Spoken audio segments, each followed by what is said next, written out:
Hello,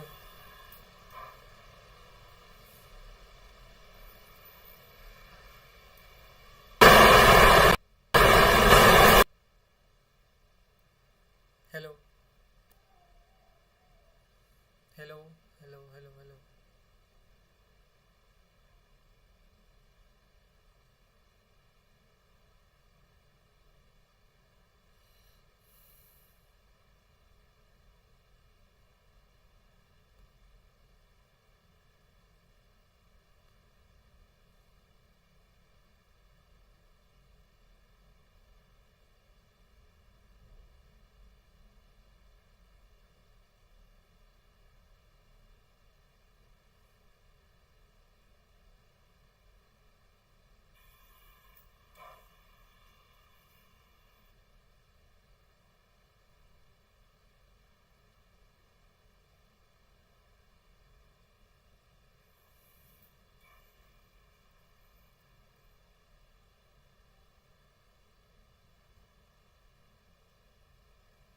Hello.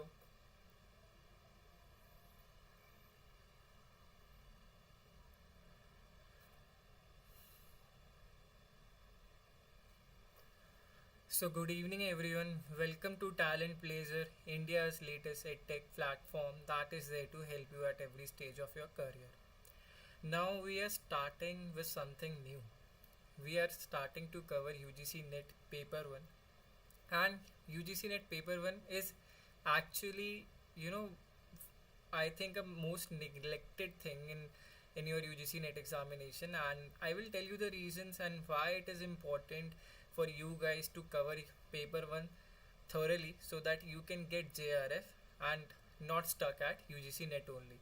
So now the first thing that you have to do, if you are live right now, share this session with your friends and leave a like. Leave a like and share the session with your friends. So firstly, I want to talk about UGC NET paper 1. So this paper 1 is of has 50 questions and is of 100 marks, right? So what usually happens is that most of the students, because they have covered paper 2, because they have studied about paper 2 in their graduation and in their post graduation, so they are aware about those subjects. But what happens when it comes to paper 1 is there are 10 units and there are 50 questions. So what we usually, or anyone usually thinks that, okay, so there are 10 units, you will be getting 5 questions per unit. But that's not the case. That's not how things work, because sometimes in different session you might be getting from a particular unit 5 or 6 questions, and in another session you might be getting just 2 or 3 questions. So there is no proper division of questions that you will be getting 5 questions each from particular unit, right? So what usually happens, students, what they do is they neglect paper 1 because not everyone can be a master in all the 10 subjects.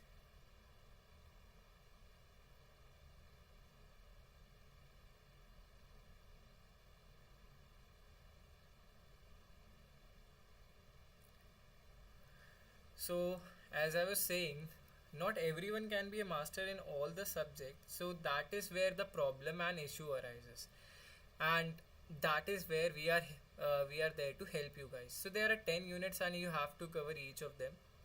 So as I said, people usually have this thought that you will be getting 5 questions per unit, and to know which area is your strong area and which one is your weak area, you definitely need to give mock test. Why I'm saying before even you have started your preparation journey, because these are 10 units, you might be good at something. There are chances some unit might be easier for you, there are chances some units might be difficult for you, right? So for you guys have to attempt a mock test and give 2 mock tests at least, and find out the area which one is comparatively easier for you to cover or which one is more difficult for you to cover. So what you can do is firstly give 2 mock tests and then analyze, because someone, if let's suppose you are from engineering background, so what happens in that case, mathematical reasoning and aptitude, it's a bit easier to attempt, and same goes for the LR and data interpretation, because that becomes easier because you are coming from a maths background. But same if we are talking about someone who is from political science, they might have some difficulty in this So you have to identify which are your strong areas and which are your weak areas, and that can be done only when you are giving few mock tests. Analyze those mock tests, get to know about which area is your strong area and which one is your weak area, and then start with your preparation journey accordingly. Then you have to decide which unit you have to give more time or devote more time, right? So now we are talking about paper one. As I said, paper one has 50 questions of 100 marks. So what usually people do is, you have 1 hour of time to attempt paper one, right? Your whole paper is of 3 hours, so you have 1 hour time for paper one, and you have more than enough time to attempt 50 questions. Why I am saying this? Because you will be getting approximately 7 or 8 practical questions, the max 10 questions, right? So even if that takes some time, because there are some shortcuts, there are some tricks, and there are some people who don't like maths, and they are not well versed with maths. So what they can do is like try and take some more time and then solve those questions, right? So even if let's suppose there are 10 questions, you can easily solve them. This is not this examination is not like your banking examination. In banking examination, what is the issue? In banking examination, you have less time and you have to attempt more questions, and there is negative marking as well. But in this, there is no negative marking. That is a perk, and that is the mindset that you have to carry, that you have to make sure that you attempt all the questions, right? So you don't fumble on thinking that I will leave math part, I will leave logical reasoning, I will leave data interpretation, because that is not that is very difficult for me to do. No, you have to make sure that the examination level is not that difficult, and the second thing, that you are given an ample amount of time for that to attempt and that to solve the questions, right? So that is about how you have to be how you have to carry the mindset of attempting all the questions, right? This is different from while we are talking about banking or SSC examination. There is negative marking, so even if you are not let's suppose well versed with the topic, you can leave that. But here you have to make sure that every question counts, every question counts, and that question can actually make a difference between UGC NET and UGC NET JRF. So that is why you have to make sure that you emphasize more on your UGC NET paper 1 journey, right? So now let's talk about the unit 1. So the first thing, because we have to crack examination, we don't have to do a PhD in a particular topic, we have to crack an examination, we have to strategize our preparations accordingly. So how many questions are asked in examination from paper 1? So this has been observed in last 10 exams, that we are talking about the recent one. 5-7 questions are regularly asked from teaching aptitude. So this makes it an important topic, right? Because 5-7 questions are like, let's suppose that is 10% of the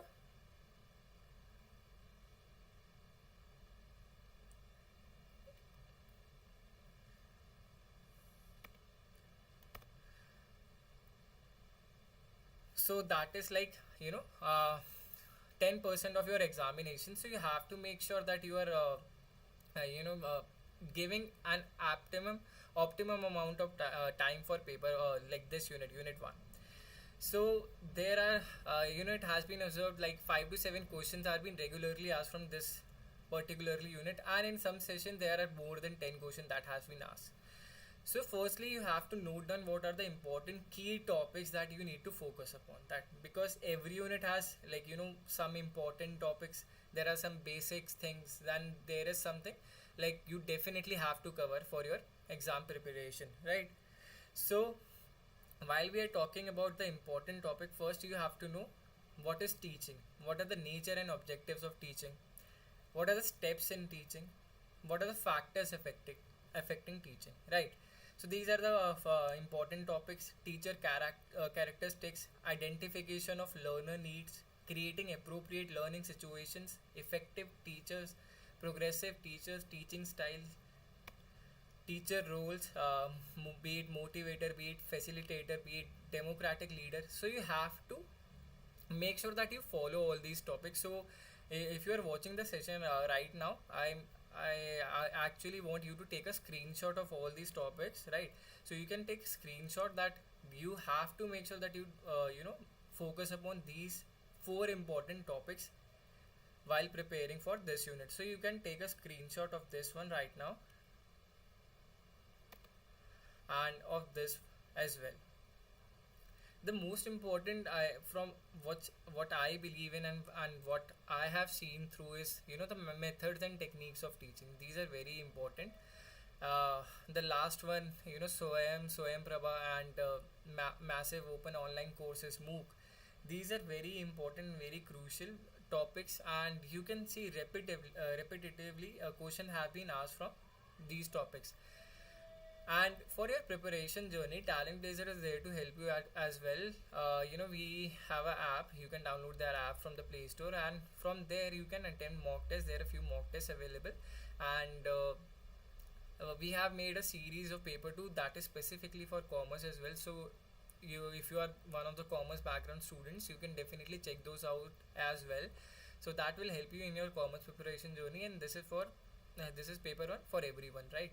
So, and definitely you have to make sure that you do check out previous year questions, because that will surely give you a guidance on how to crack this examination. These are few important topics which I personally believe have been coming in the examination, and the other educators as well. So you can take a screenshot, and now let's move on to the next. So what is teaching aptitude? So if you are watching the video, I'll request you to watch this video solely focusing upon the video itself, not while doing something else you will miss out on the basic things and how to get the questions correct mostly. So what happens, aptitude test is basically they're asking you what you will do in a particular situation, right?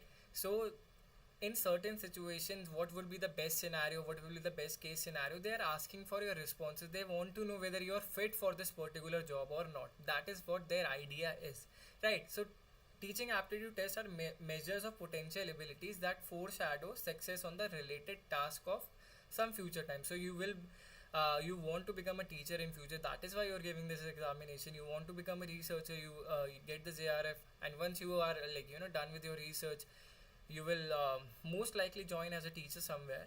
So what usually happens is these tests are measure of your potential abilities, whether you can be a good teacher or not.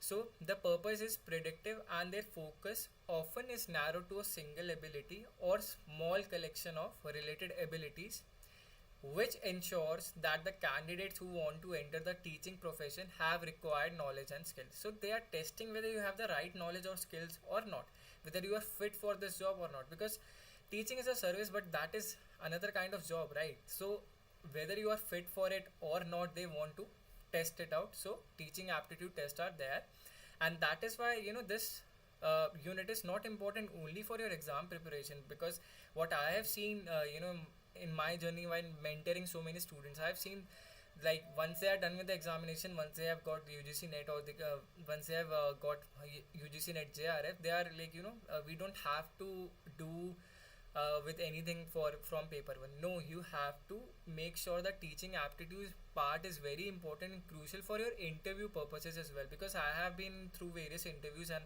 I have been in interviews where they have asked me what will be the teaching technique you will be adopting while you will be teaching.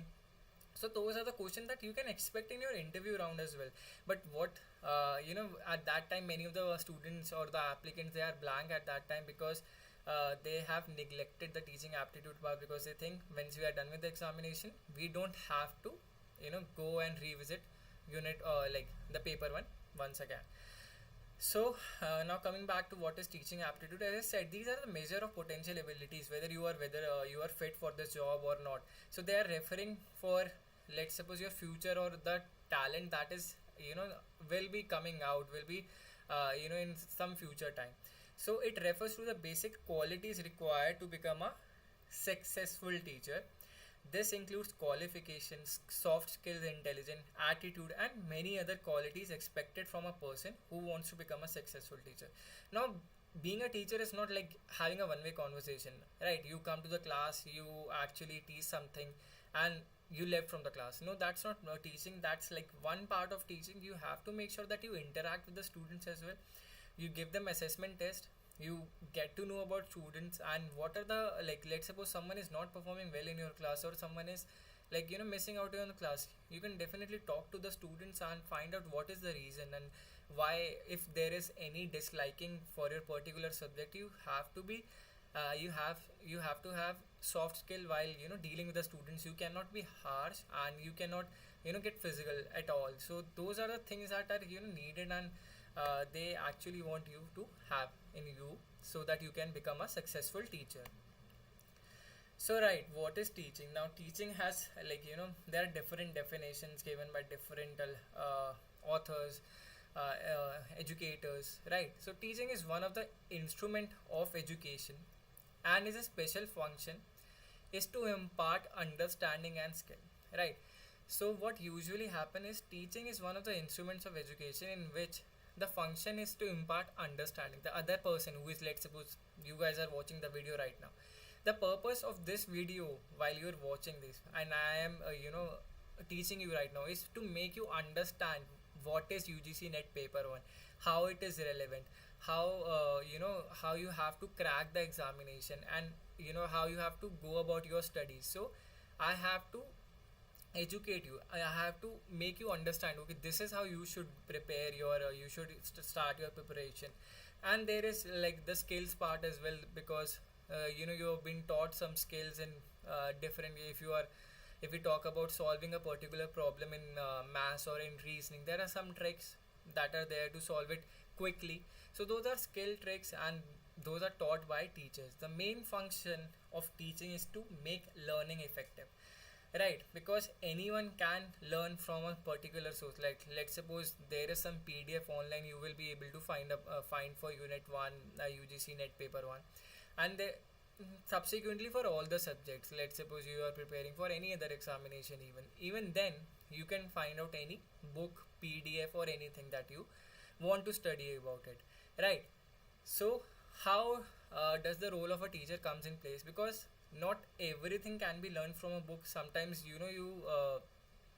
while you're through your learning stages, you hit a bottom, right? Because you are not able to understand things. There are some certain difficulties, you are not able to understand the language maybe. So the main function of teaching is to make learning effective, so that the other person, the student here in this case, is able to understand what is what is basically this particular sentence mean, or this particular question means, or what is this this chapter means, right? So the teacher's effort is to make that thing convenient and easier for you to understand, right?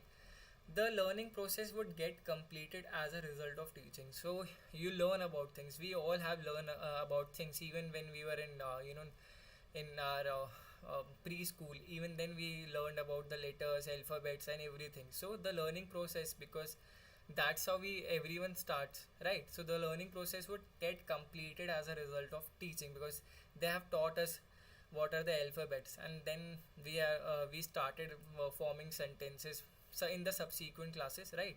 So the learning process would get completed as a result of teaching. So teaching and learning are very closely related. So teaching and learning are very closely related. As the teacher part is to tell you, inform you, to make you understand about certain things, and then you learn about those things. You actually memorize it, or you maybe understand about those things, right?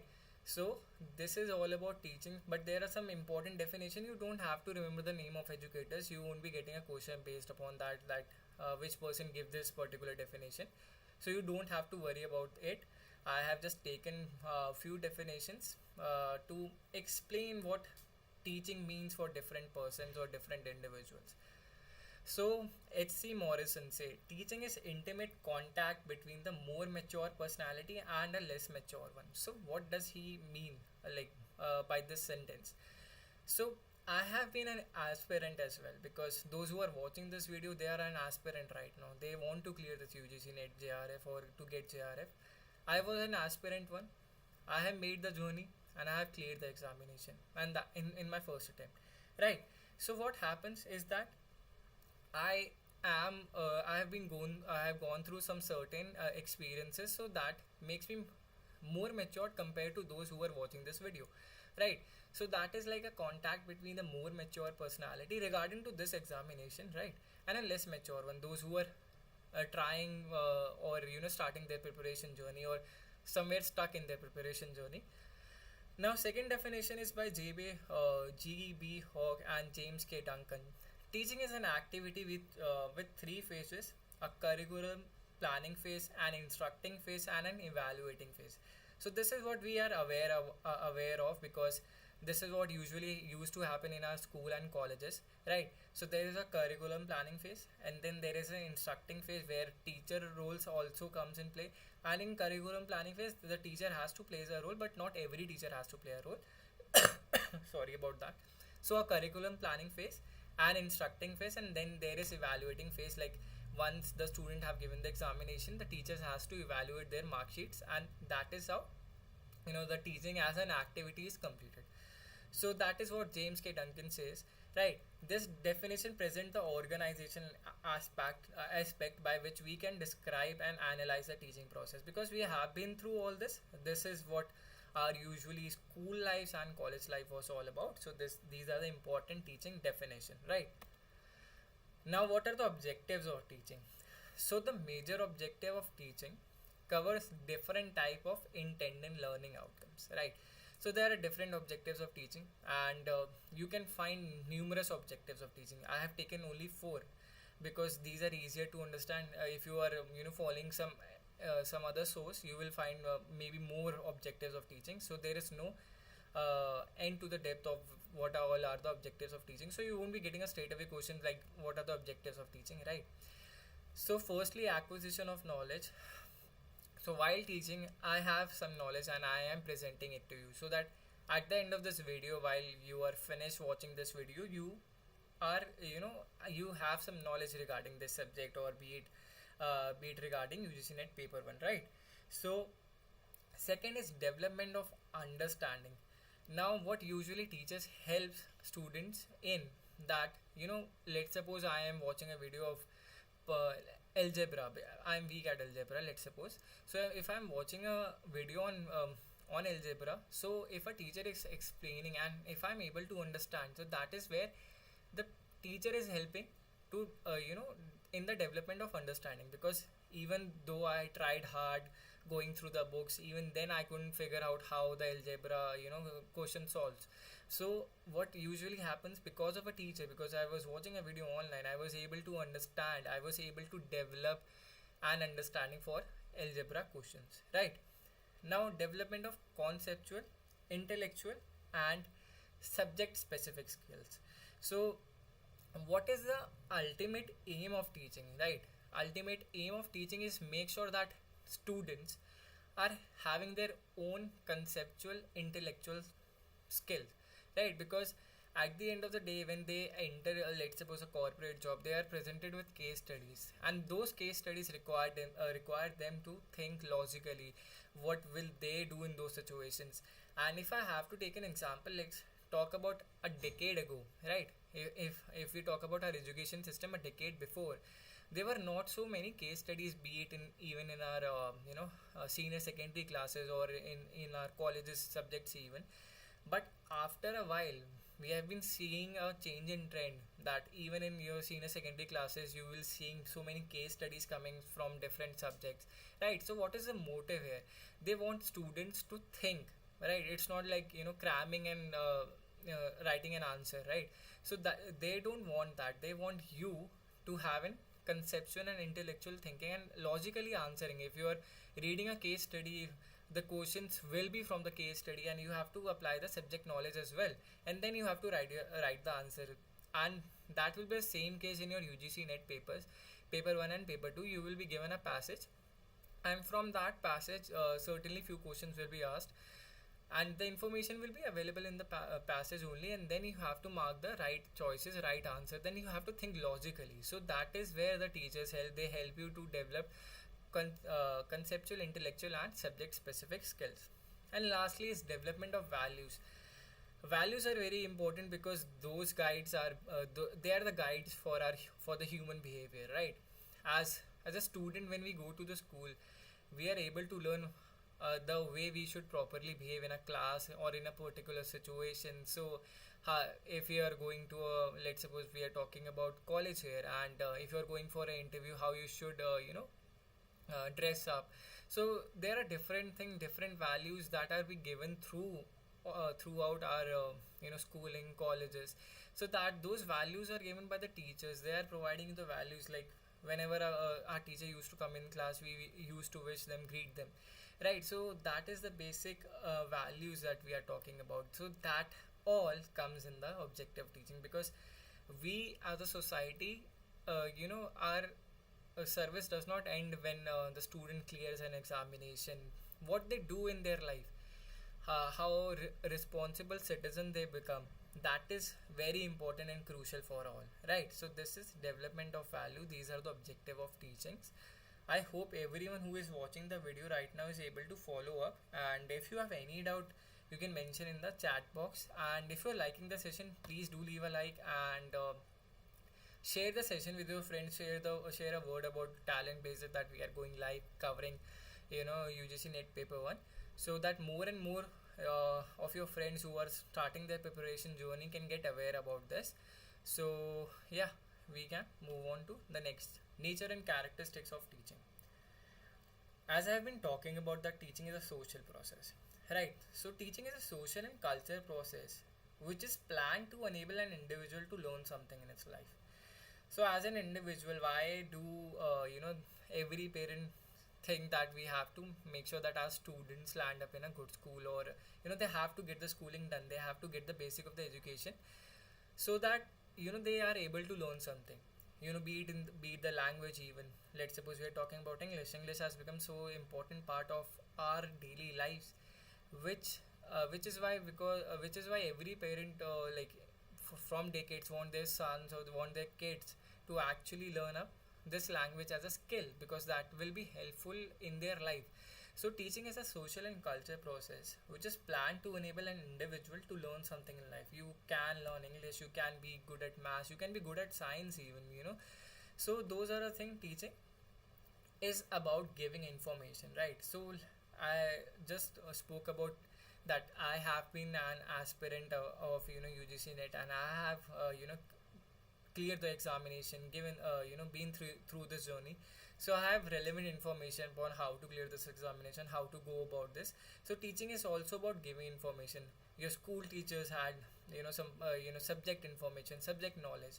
So teaching is giving information. Third thing, teaching is an interactive process, because of pandemic, things have changed, but usually in practical classes, teaching is an interactive process. Once you land up in a job, right, once you land up in a job in college, or in a college most likely, so you will be getting an interactive process with the students there, right? So you will be interacting with the students. They will be sharing their doubts, not only related to the subject, maybe to their lives as well, because you have been through their ages as well, so you can easily guide them as well. So teaching is an interactive process. You actually ask them, because I have been like, this is what I believe in, that learning never stops for an individual, for anyone. Learning never stops. So while we are teaching something, while we are teaching a particular subject, even if somebody comes up with an alternative to it, this can be done this way as well, so you have to be open. You have to be open to their reasoning, to their students reasoning. So you have to open, okay, this problem could be done through this method as well, right? This method actually works with these kind of problems. So you have to be open. You don't have to be rigid about a particular thing, right? So I have been saying this, that it is learning goes on throughout the life. So teaching is an interactive process. Teaching is a process of development and learning. So while you are educating or teaching students, so you actually develop them, right? You actually develop their mind, their thinking, their process, their thinking process in a particular way, right? If I am talking about particular case studies and how to solve them, I'll make sure that students are actually getting to that level, that if if something extra comes, something difficult comes in examination, they're ready to go for it, right? So there is some development for their to their mental capabilities, and it's a process of learning as well, because you learn so many things. As I said, that as a teacher we also learn from a lot from our students, because they have their own doubts, they have their own ways of thinking, and own ways of presenting things, so you actually also learn a lot. Teaching causes a change in behavior, as a good mentor or a good teacher can actually change anyone's life, right? Even if you have, if you are aware about, there have been learning or the teaching started for all those who ended or landed into jails, because those criminals are also being taught up to how to cause a change in behavior. Because if we are providing teaching, if we are providing them values, if we are providing them information, if we are providing them a different way of life, different aspect of life, anyone can change, right? So a good teacher, a good mentor can change anyone's journey. So teaching causes a change in behavior, because if you have been gone through a lot of students, like let's suppose I was reading successful journey of an IS officer. He failed in his 10th I think, or get very low score in his 10th examination, and no one expected back then that he will clear the one of the most difficult examination of the world, right? So he got a mentor in his journey while preparing for UPSC, and that helped him to change his behavior. He became more dedicated, he became more disciplined, and that's what helped him to clear the examination, right? So teaching causes a change in behavior. And now, to understand the meaning of teaching, you have to know that it is essential to understand the difference between teaching and other similar concepts like conditioning, training, instruction, and indoctrination. So teaching is different from all of these, all four of these. So teaching is different from conditioning, as it aims to develop intellect and has broader scope with vast curriculum. Right, so I've been talking about this a lot, that teaching is all about developing intellect so that student can think on their own, while in conditioning, you modification of behavior and learning habits. So let's talk about while we were going to school, we were conditioned that you have to wake up early in the morning about around this time, and then you have to dress up, and then you have to go through any means of transport to the school. So teaching is different from conditioning. In conditioning, you actually follow a repetitive behavior, and then you learn that okay, by this time I should wake up, and then I should take a bath or get ready, and then I should be leaving around this time, and then definitely I will reach school on time. So teaching is different from conditioning. Teaching is about developing an intellect, right? Conditioning is fixed and done by the repetition of behavior, as I gave you an example of going school every day, almost. So teaching is different from training, as teaching is mostly theoretical and usually refers to classroom learning, while training is practical oriented. So this is, I think, is very basic in nature. I don't think I have to deep dive into this. That teaching is mostly theoretical in nature. You get the knowledge about some particular things, and while we are talking about training, you learn some skills like mobile repairing skills, being a carpenter, being a plumber. So those are the skills, and those skills you cannot get from studying about them. You have to make sure that you actually practice them, right? So those are practically oriented. Teaching and instruction are different, and instruction is the act of telling the learner what to do or what not to do to impart knowledge of specific subject, while teaching means the development of the potential of individual, right? So I think most of us, or your friends or anyone whom has a pet around, right? So you instruct your pets, come here, shake hand, and all these things, right? So what you are doing here, you are instructing your pet, not teaching. But teaching is where you develop the potential of an individual. You are focusing upon individual, you are developing their intellect. They can think on their own, right? You are not telling them this is how you have to behave, this is how you have to react. They can think of their own, and they manage things on their own, right? They can make their decisions on their own. But that is not the case in instruction. Instruction, in that case, you are telling them what to do and what not to do, right? Teaching and indoctrination are different, as indoctrination poses the belief that there is only one solution to the problem, while teaching points out that there are different solutions. So I just gave you an example that while we are teachers, we are actually, the learning process goes on, as I said, there might be multiple ways to solve a particular math problem, right? So while we are talking about indoctrination, it poses the belief that there is only one solution, right? That there is only one solution. There cannot be any other way to work around a particular thing. But teaching is not about that. Teaching is, giving you vast idea of the reality. Okay, this thing can be done this way as well, right? So while teaching points out that there are different solutions. So this is how teaching is different from all these things like conditioning, training, instruction, and indoctrination. This is important for your examination purpose as well. You have to know like what is the difference, and you can easily get statement wise question upon this one. Now the next topic is levels of teaching. There are three levels of teaching: memory, understanding, and reflective. So different levels of teaching: memory level of teaching, understanding level of teaching, and reflective level of teaching. Key points on memory level teaching. So memory level teaching emphasize on presentation of fact and information, and it's all about cramming.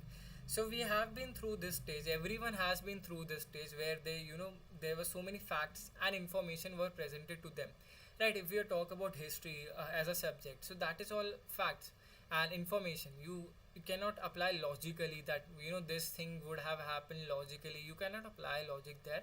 Most of the things were basically facts, right? So what usually happened in that particular subject, if we are talking about history, so that memory level teaching emphasize on presentation of fact and information, and it's all about cramming. So it all depends upon how you memorize it, right? If you want to do well in that particular subject. Knowledge or information is gained by the learner through the memorization, so that is not limited to history. While we are talking about facts are in all the subjects, right? We have our independence on 15th of August. That is a fact. You have to remember it, right? Though that comes naturally because we have been subjected to teaching throughout our school, colleges, and we do celebrate it every year. So we know that okay, our Independence Day comes on 15th of August, right?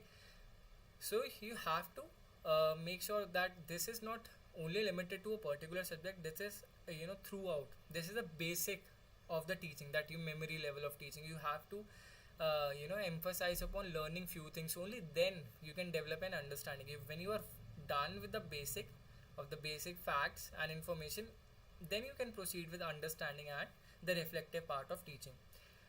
It is the initial stage of teaching and induce the habit of rote learning of facts and the subject matters. I think everyone who is watching this video right now must have been scolded by their parents or their teachers even, that try to memorize by writing each and everything. That is what I was subjected to as well, because my parents usually used to say that the best way to memorize one thing is to make sure that you write it down 5 times, and then you will be able to able to recall in your examination as well. So this is the initial stage of teaching and induce the habit of rote learning of facts and subject matters. It provides students with the ability. उधर से आ जाओ, उधर है खुला नहीं, खुला हुआ है. It provides students with the ability to retain and reproduce the learned subject, right? So that is there as well. 5 minute रुक जाओ, 5 मिनट रुक जाओ आंटी, 5 मिनट रुक जाओ.